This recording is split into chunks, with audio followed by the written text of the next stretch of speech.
The infamous research lab 884W, hidden on a tropical island underneath a volcano. I'm here to investigate some ongoing research that's been going on recently. Let's take a look inside. Well, guess I ought to be more careful with these new extra powerful laser pointers, eh guys? Oh, hey. Oh. Dr. Brady, I hear you've got some new research that we need to see. Ah, sure. I'll tell you what, follow me, we'll go find Dr. Winter. He'll help me explain more. Okay. Very interesting. Dr. Winter? Oh. Dr. Winter? Hello, Professor Brady. How may I be of assistance? Well, I was just wondering if you could, help me explain to this kind gentleman here about some of the research we've been doing. Of course, any day, Mr. Brady. Okay, this way, please. Well, you can see right here some of the new lights we've been testing. They're fluorescent tubes. Fluorescent tubes? And they're how exactly do extra they work? bright. Tell me, Jake. Ah, well, Tell me. Well, why don't we go and talk to Jim from R&D?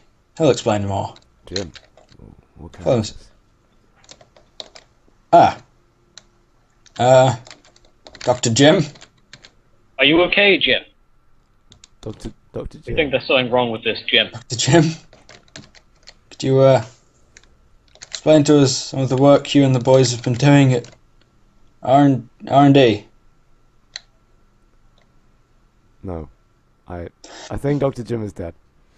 Why don't we go and talk to Dr. Sterling from engineering? This way, please. Ah, hello, Dr. Sterling. Could you help us lend a hand to explaining some of this? Well, certainly, I'd love to explain. Well, what this model is trying to show is the phenomena that occurs in fluorescent tubes.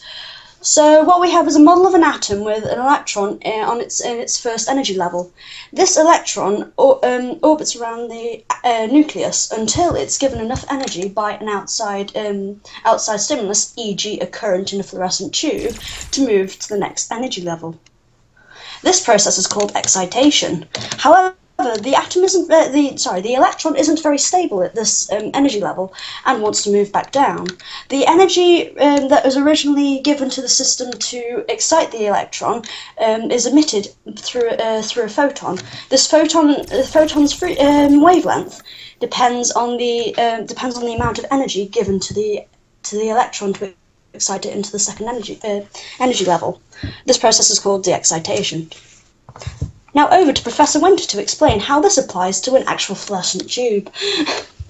Please do. Fluorescent lamps work by ionizing mercury vapor in a glass bottle tube. This causes electrons in the gas to emit photons at UV frequencies. UV light is converted into standard visible light using a phosphor coating on the inside of the tube.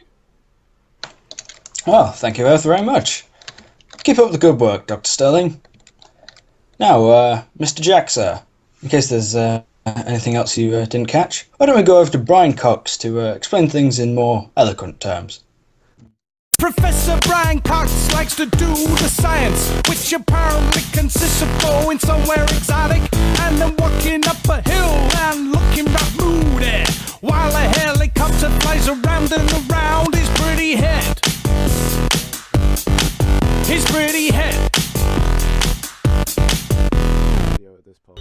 This film is about the stuff that makes us and where it all came from. To tell that story, we must look deep inside my dark, dense, decaying balls. And whilst I suppose it has a very limited scientific value, for me, in a very real sense, it's beautiful. All the blood would be pulled out of my upper body, and then something quite amazing happens. Well, thank you very much, Professor. It certainly sounded like science to me. Giant balls burst into life. That's absolutely magnificent. Sorry, I was just in the way. So, Mr. Brady, thank you for showing us what's been going on with your top secret volcano research lab. Extremely short-lived. Oh, honestly, it's been a pleasure.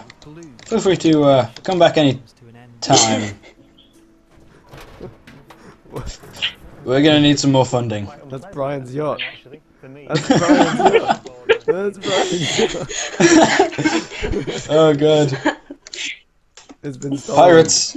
We'll use our physics to stop them. Alright. Well, that'll do. That'll do. That's absolutely magnificent.